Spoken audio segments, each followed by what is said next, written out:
Baiklah, di sini saya akan melanjutkan penjelasan tentang teknologi pembuatan kertas. Nah, di mana pada kesempatan kali ini saya akan menjelaskan tentang proses calendering.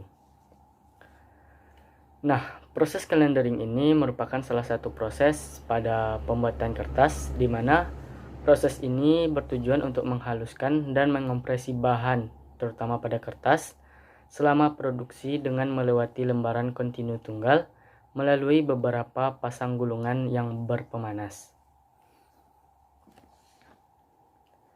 Adapun tujuan dari proses calendering yaitu yang pertama menghaluskan permukaan kertas, yang kedua meminimalkan variasi kaliper cross machine, dan yang ketiga yaitu mengatur ketebalan kertas. Selanjutnya berikut adalah bagian-bagian alat pada proses calendering, di mana yang pertama itu terdapat heating system, yaitu sistem pemanas pada proses calendering. Kemudian ada sim roll. Yang ketiga yaitu ada doktor. Nah, doktor ini berfungsi untuk pembersih pada roll proses calendering ini. Kemudian yang keempat ada loading elements. Yang kelima ada thermoroll, di mana roll tersebut yang berpemanas tadi. Yang keenam ada drive, dan yang terakhir ada control system tile threading.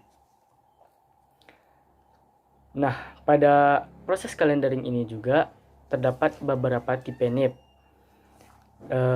Di sini saya akan menjelaskan ada 4 tipe pada nib. Yang pertama ada hard nib. Hard nib ini merupakan alat pada proses calendering dengan menggunakan 2 hard roll atau lebih. Jadi, pada proses ini kertas akan dilewatkan di antara 2 atau lebih hard roll, baik itu di atas maupun di bawah. Jadi, pada alat calendering ini di bagian atas dan di bagian bawah itu menggunakan dua-duanya hard roll. Kemudian tipe yang kedua adalah soft nib. Soft nib ini berbeda dengan hard nib, di mana yang tadinya pada hard nib itu menggunakan dua-duanya hard roll, sedangkan pada soft nib ini terdapat satu yang soft roll. Jadi gabungan antara hard roll dan soft roll. Kemudian tipe nib yang ketiga yaitu long nib. Long nib ini menggunakan nib yang panjang pada salah satunya, yang bertujuan untuk tekanan pada kertas itu lebih merata pada proses calendering. Nah, yang terakhir yaitu multinib. Multinib ini biasa juga disebut dengan super calendar, di mana pada tipe ini menggunakan banyak roll yang bertujuan untuk meningkatkan glossy pada kertas. Nah, berikut kita masuk kepada prinsip kerja pada proses calendering. Ada baiknya kita menonton video satu ini.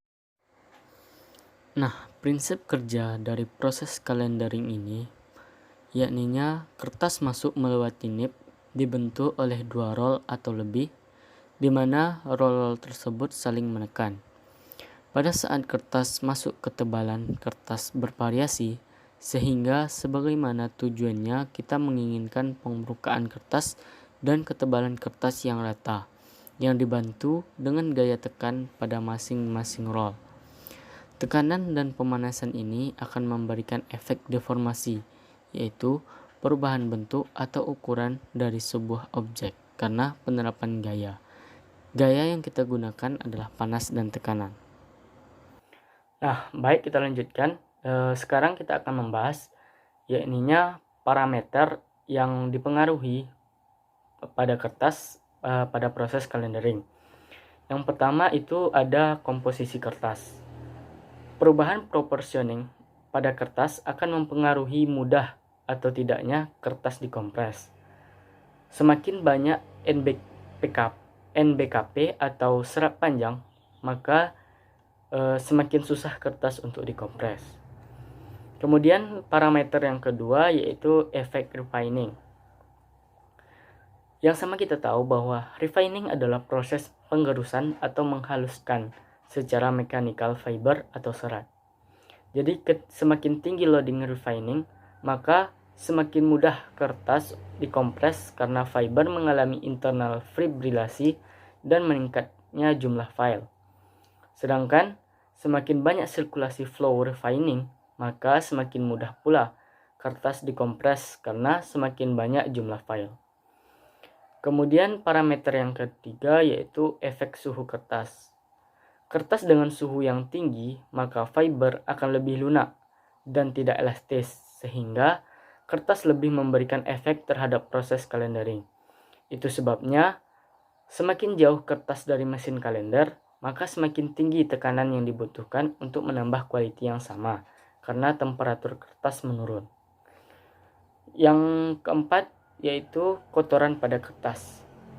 Kotoran ini akan mengalami efek dari kalender dan membuat tampak di kertas kalender tidak dapat meningkatkan kualitas kertas bila ada kotoran kertas. Kemudian yang kelima yaitu moisture. Moisture adalah kandungan air pada kertas. Moisture sangat penting sekali dalam proses kalendering. Apabila kertas sangat kering, maka sifat kertas akan elastis, sehingga sulit untuk dikalendering. Kemudian parameter yang terakhir yaitu sizing. Pelapisan kertas dengan senyawa plastik agar pelapisan kertas menarik, jumlah dan penyebaran survei tinggi, permukaan kertas akan memberikan efek yang besar terhadap kalendering. Respon surface sizing terhadap proses kalendering kadang lebih besar daripada respon fiber. Nah, selain parameter tadi, ada juga beberapa variabel mesin yang mempengaruhi pada proses kalendering. Yang pertama yaitu roll hardness atau kekuatan pada roll.